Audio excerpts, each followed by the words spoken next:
Okay, Dean DeMarzo, thank you for your very kind words of introduction and for giving us the honour of joining you all today.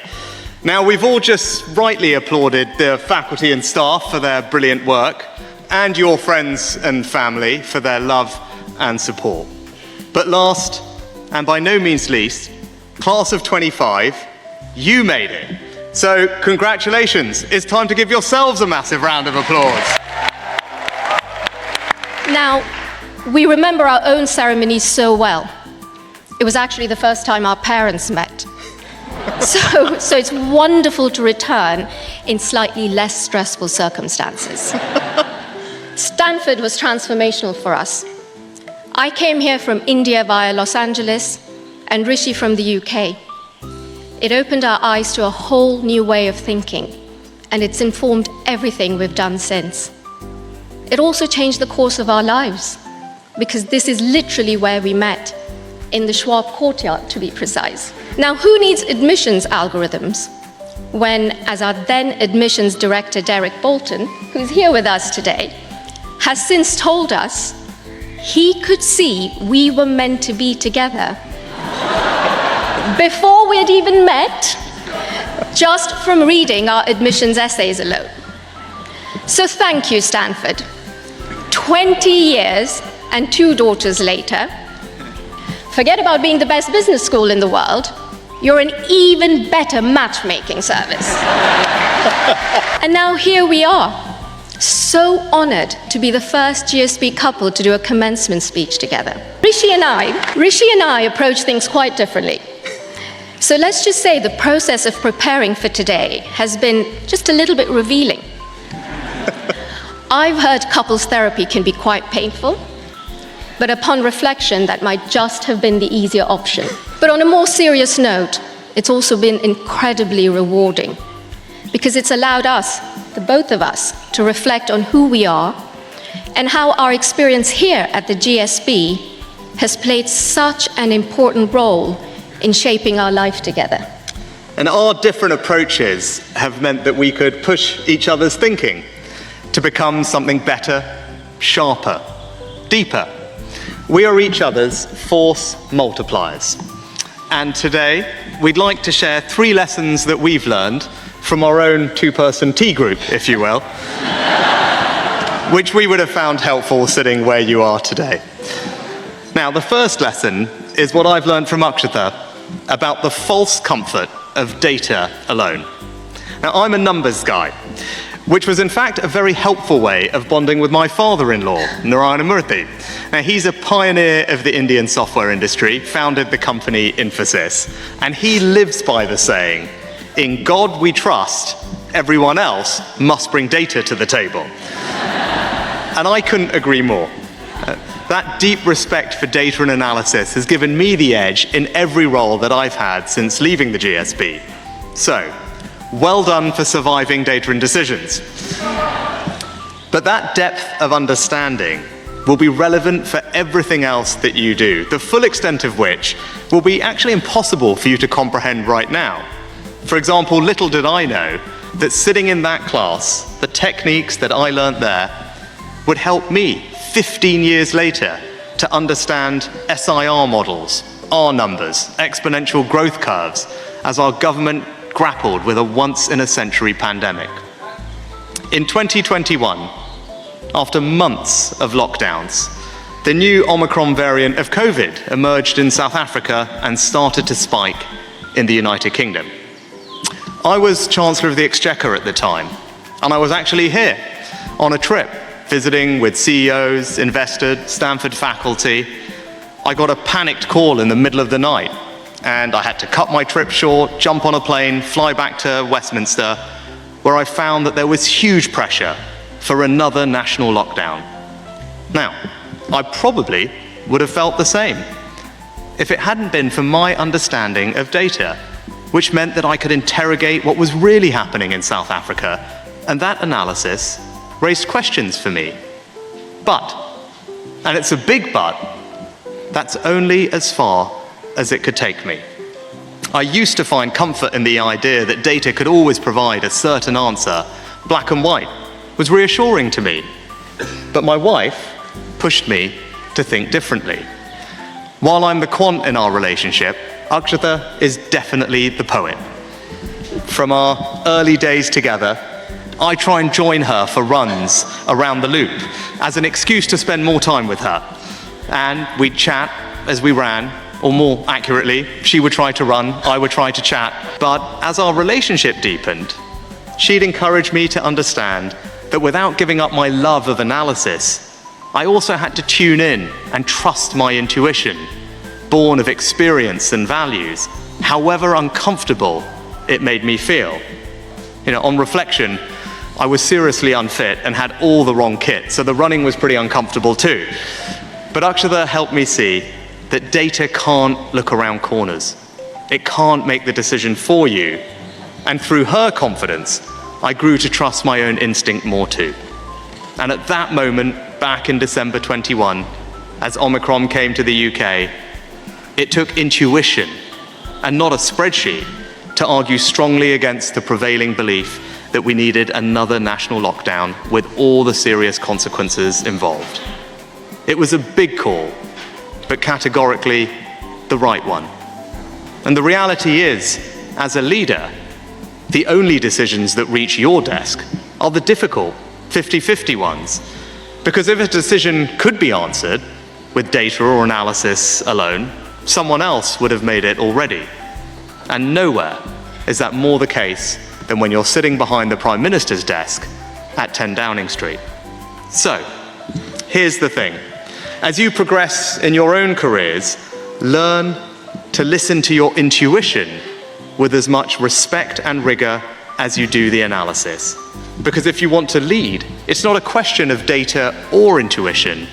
You've got to get comfortable with both. The second lesson is what I've learned from Rishi, and it's about the relationship between big idealistic dreams and small practical steps.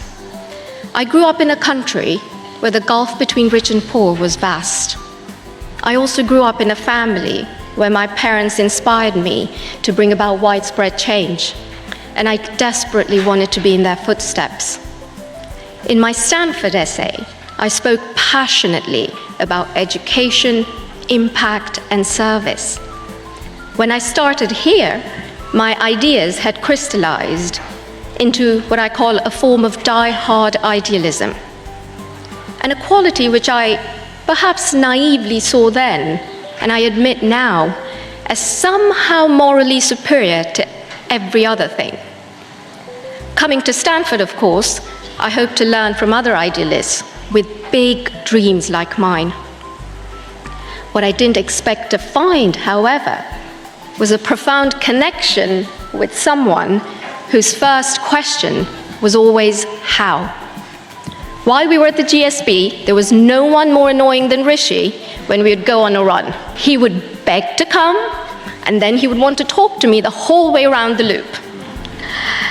He would wearing these seriously uncool pair of sneakers and three-quarter length cargo shorts. I used to call them weeder shorts, which had pockets everywhere. But there was no one more intriguing than Rishi when he was talking to me about how to affect social change at scale. I genuinely hadn't met anyone my age who spoke like that. Style might not have been his thing, but at least there was some substance. Idealism is inspiring, but he helped me see that if it's untethered from reality, there is no traction. You float without impact. I learned from him that the path to achieving something transformational is rooted in the gravity of tangible steps, in the real world of the everyday. These steps are small, they're detailed, they're unglamorous, but they're also crucial for a vision to bear fruit. When I think back to my time at the GSB, and I think of Jeffrey Pfeffer's class called Paths to Power, actually, Rishi, a class I took as my excuse to spend more time with you, we learned how to get things done. And if you think about it like that, an idealist with nothing to show for it is just an idealist. A practical idealist, however, can achieve the remarkable. Both Rishi and I believe in the power of education to transform lives and to drive social mobility. Both our families are living proof of this idea. But while that's a big dream, the gritty question, of course, is how? What is that tangible next step? In direct answer to that, I founded a program called Lessons at 10 when we were living in Downing Street. It was all about inspiring and educating young people across the UK. And earlier this year, Rishi and I have launched the Richmond Project to give young people confidence with numbers, to improve their numeracy skills, and to build their financial literacy. Examples of big idealistic dreams achieved through those small practical steps. So what I learned is that actually being practical is a power move. It's not the enemy of idealism as I once thought, but its running partner. Because if you want to make big dreams a reality, it takes both. And the third lesson is what we've learned together about the importance of worrying far less about the outcome.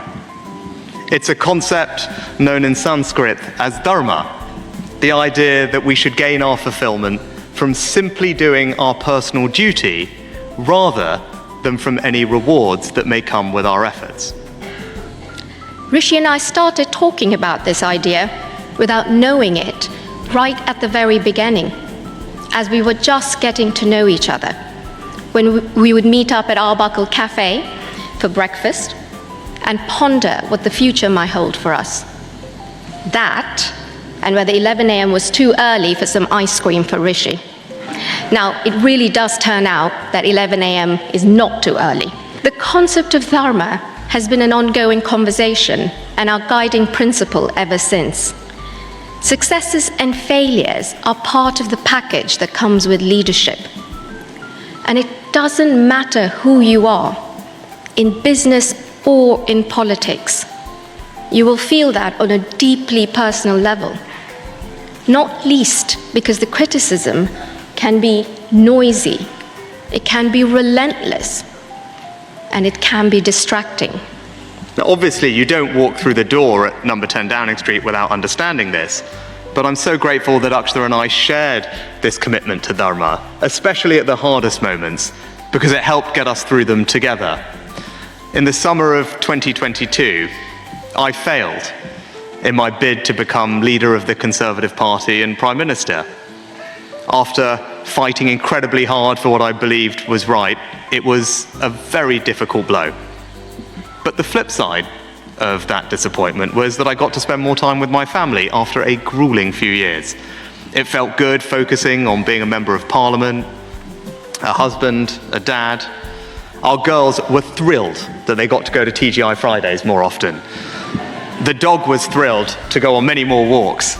And even Akshata was thrilled, I think, to have her running partner back. This time with considerably better gear, I might add. But 6 weeks later, my predecessor resigned. There had been a run on the pound, inflation was at a 40-year high, and the opposition party had a 36-point poll lead, which would require a monumental turnaround even at the best of times. Now, all politicians, if they're being truly honest with you, are a mixture of ambition and duty. A purely ambitious politician would at this point have sat out the impossible situation. That weekend, Akshata and I were in different places and we could only speak in snatched moments on the phone. But she reminded me that my dharma was clear. It was my duty to do the job because I felt that I could help my country at a very difficult situation. And 2 days later, I became Prime Minister. It was a battlefield promotion at a time of crisis, and one that I'll always be proud of. So here's the lesson. Dharma isn't just relevant in public service. It means that you'll have the resilience and clarity you need to overcome whatever's thrown at you without losing your way or being submerged by ego. It's not only a fulfilling way to live your life, but it will enable you to do much more than you ever thought possible. So, thank you, class of 25, for listening to our story of data, dreams, and dharma. Now, the potential of your individual stories is immense, but you can't achieve that potential alone. So surround yourselves with people who can and do challenge your thinking. It might be your T group of 2, it might be your team of 22, it might be the person you're sitting next to right now. Whoever they are, find your force multipliers, people who make you think better, sharper, deeper. And stay open to what they say. Sometimes it will scare you. Sometimes it might annoy you. But always it will help you become a better person.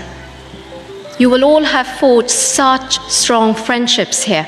Take care of those relationships, and especially the differences between you, because they might just be the most consequential forces in your life. And as our own fantastic class of 06 prepare for our 20-year anniversary next year, and as the GSB celebrates its centennial year, a final thought. We were the first Stanford graduates to live in number 10 Downing Street, but both Akshata and I have every hope that we are not the last to live behind an important door at an important time, because the world needs global leaders like the ones being honed right here. We know you're all going to make Stanford proud, and we'll be applauding you all the way. So, get out there, change lives, change organizations, change the world.